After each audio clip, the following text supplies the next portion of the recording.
ఈ సమావేశం చాలా చరిత్రాత్మకమైనది. ఎందుకంటే ఇక్కడ నుంచే బిడ్డల భవిష్యత్తు అంతా ఉంటుంది, విద్యార్థుల భవిష్యత్తు. ఎందుకంటే మీకు జరిగే అన్యాయాలు చూస్తే చదువుకునే వాళ్ళకు కూడా కోరిక పుట్టదు. ఏం సాధిస్తారు చదువుకుంటే ఏమొస్తుంది? కొలువు వస్తుందా? జ్ఞానం ఏం రాదు, అజ్ఞానమే వస్తుంది. ఎందుకంటే చదువుకున్న వాళ్ళు ఎవరు నీతివంతులుగా లేరు, జ్ఞానవంతులు లేరు. Exposure coefficient is perfect, your education coefficient is imperfect. If you study more, you will end up as English parroting joker. ఏముంటుంది?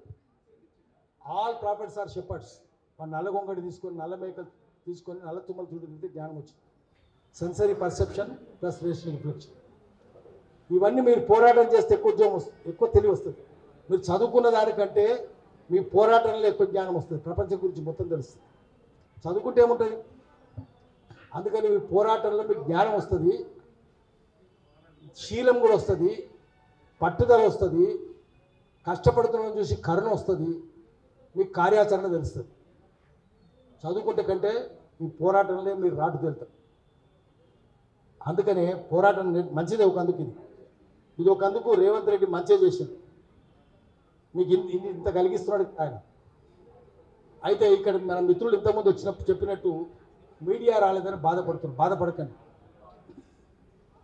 మీడియా పని అయిపోయింది.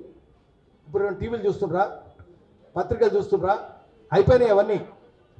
They will be soon dead, they will be soon gone, ఎత్తుకపోతారు. They will be soon buried and they will be forgotten also. ఏం బాధపడొద్దు, ఎందుకంటే ఇది మేము ఇక్కడ కూర్చున్నాం కదా. మీడియా గురించి ఇప్పుడు చెప్పలే, మీడియా గురించి 1952లోనే చలపతిరావు గారు చెప్పారు. మీడియా అంటే ఏంది, ప్రెస్ అంటే ఏంటంటే freedom of press, freedom of owner of printing machines. Nobody writes editorials, everybody writes proprietorials అన్నాడు. బాబు మీరు మాట్లాడితే ఒకటే మాట్లాడదు. అందుకని ఎడిటోరియల్స్ అంతా దొంగలే కదా. రామోజీరావు 8,000 కబ్జాలు పెట్టిండో మనకు తెలుసు కదా, 1,000 ఎకరాలు.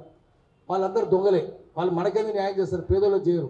ప్రభుత్వం ఎవరుంటే వాళ్ళ వెనక తిరుగుతారు. రేవంత్ రెడ్డి, చంద్రబాబు, రాజశేఖర రెడ్డి. రేపు ఇన్న ముఖ్యమంత్రి అయితే ఇన్న చుట్టూ తిరుగుతారు. ఇప్పుడు మాట్లాడరు. అందుకని మనం మీడియాను వదిలేద్దాం. శ్రీశ్రీ చెప్పిండు, పెట్టుబడికి కట్టుకథకు పుట్టిన విష పుత్రికలు ఆంధ్ర దినపత్రికలు అన్నాడు. పత్రికలు గోరంతలు కొండంతలు చేస్తాయి, కొండలు గోల్కొండలు దాచేస్తాయి. జర్నలిజం కూడా ఏమైంది? Journalism has become toasting, feasting and fitting job. విందు మందు వినోదాల ఉద్యోగం అయింది, అంతకుమించి లేదు కదా. కాబట్టి ప్రజలను గొంతుకొని ఎందుకు అవుతుంది? మీడియా అంటే ఏముండాలంటే, media should be voice of the voiceless, heart of the heartless, soul of the soulless, sigh of the oppressed. అనగారిన ప్రజల నిట్టూర్పు, అనగారిన ప్రజల ఆహట్ అయి ఉండాలి. వస్తుందా? లేదు కదా. ఇప్పుడు మనం చేద్దాం ఆ పని. సోషల్ మీడియానే మన ఇంటున్నది, అదంతా అన్సోషల్ మీడియా. మన ఇంట మొత్తం సోషల్ మీడియా ఉంది కదా, మనం ఎందుకు బాధపడాలి? అన్సోషల్ మీడియా మన ఇంటి ఉండదు, సోషల్ మీడియా ఉంది. మనం గట్టిగా దీన్ని సంతోషపడదాము. అయితే మిత్రులారా, ఇప్పుడు రేవంత్ రెడ్డి ఇంకా తెలియనోడు కదా, ఆ దొంగ పనులే చేస్తున్నాడు. మైపాల్ రావాలి నువ్వు. మైపాల్కి తెలియదు పాపము. మైపాల్ ఏమో రోజు పొద్దున్నే పాఠాలు చెప్తున్నాడు. తూర్పున సూర్యుడు ఉదయించి నువ్వు తూర్పున సూర్యుడు ఉదయించినని. తూర్పున సూర్యుడు ఉదయిస్తే ఊకుంటారా? జ్ఞానం కలిగిస్తే ఊకుంటారా? జైలు పెడతారు ఆయన. 4 గంటల పాఠాలు చెప్తే జైలు పెడతారు. 4 అన్నందుకు జైలు నోళ్ళు తెరుస్తాయి, గుండ్రాలు చెప్తారు. పట్టుకపోయారు కదా నేను. రాత్రి దాకా ఉంచి తెల్లారి దాకా ఉంచుతారు. ఇంకా నయం మీడియా ఉంది కాబట్టి, నేను సోషల్ మీడియా ఉంది కాబట్టి బయట పెట్టాను, లేకపోతే పెట్టకపోదు. అప్పుడు ఆయన కేసులు పెట్టి, ఇప్పుడు ఈయన కేసులు పెట్టి మరి ఏమవుతుంది? అందరు దొంగలే కదా, వాళ్ళు దొంగలే, వీళ్ళు దొంగలే, అందరు దొంగలే. మిత్రులారా, ఒకటి గుర్తుపెట్టుకోండి, మీరు బాధపడొద్దు. దేశంలో డెమోక్రసీ లేదు. డెమోక్రసీ అంటే ఏంది? Rule by people. ప్రజల రాజ్యం ఉందా? ఎంపీలు ప్రజల దొంగలే కదా, ఎమ్మెల్యేలు దొంగలే కదా, అందరు దొంగలే కదా. ఐఏఎస్ ఆఫీసర్లు అందరూ బ్రోకర్లే కదా, జోకర్లు లేదా బ్రోకర్లు. జడ్జిమెంట్ ఏమైనా న్యాయం అవుతుందా కోర్టుల్లో? ఏమొస్తలేదు.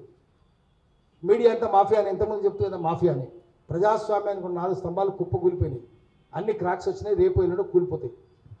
దేశంలో క్లెప్టోక్రసీ ఉంది. క్లెప్టోక్రసీ అంటే పొలిటికల్ సైన్స్లో kleptocracy is rule by thieves. చోరతంత్రం ఉంది, జనతంత్రం లేదు.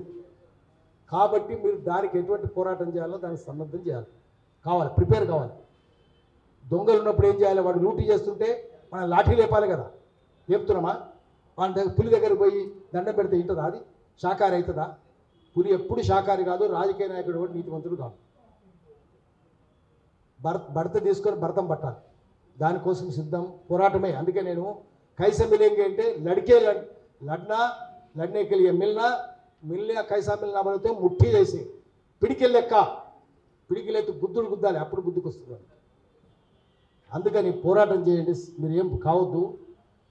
1:100 చేయాలి కదా, 50 ఎందుకు చేస్తున్నాడు? ఎస్సీలకు ఎందుకు న్యాయం అవుతుంది? మెరిట్ ఉన్నోళ్ళకి న్యాయం కాదు. మెరిట్ ఉన్నాడు వాడిని మాటింటాడా? వినడు కదా. ఆలోచించే వద్దు.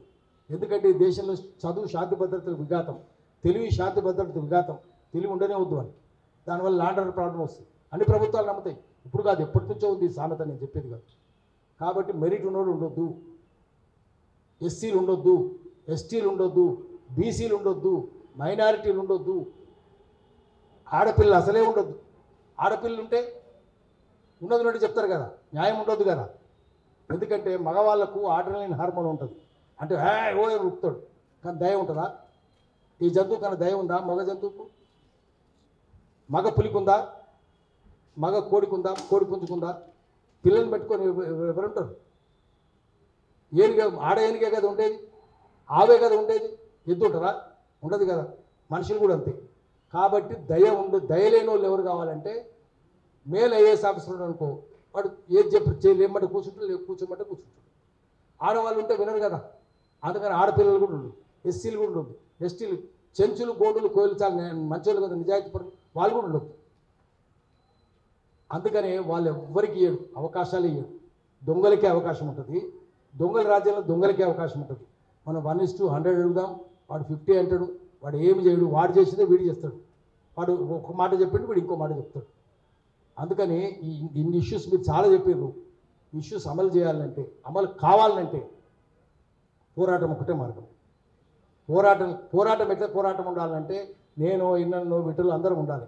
ఏం చెప్తారంటే కాన్షియస్నెస్ బేస్డ్ మూమెంట్ అంటే మీటింగ్ కూడా మూమెంటే, ఇట్స్ నాట్ స్ట్రగుల్. ప్రజల political consciousness, collective political consciousness of the people, ప్రజల ఉమ్మడి రాజకీయ చైతన్యం పునాదిగా ఉద్యమాలు. సాలిడారిటీ బేస్డ్ స్ట్రగుల్ అంటే దానికి సంఘీభావం ఉండాలి. మేము అప్పకే సంఘ హై అని, ఎందుకంటే మనకు అటున్నదేమో సంఘదిల్ అంటే రాతి గుండోడు ఉన్నాడు, దానికి మనం సంఘీభావం సంఘ హై అని చెప్పేవాళ్ళు కావాలి. అందుకని సాలిడారిటీ బేస్ నిర్మించుకుంటూ ఒకరొక్కరిని తీసుకొని పోయి సాలిడారిటీ బేస్.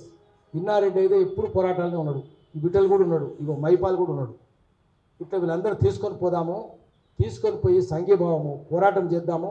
మీరు పోరాటం చేయండి, నేను కానీ ఎన్నన్న కానీ విఠల్ కానీ మేము మీ వెంట ఉంటాం, మీ వెంట జైలుకైనా వస్తాం, నరకానికి కూడా వస్తాం. దానికి మేము సిద్ధంగా ఉన్నామని చెప్పి మాటిస్తున్నాము. నమస్కారం.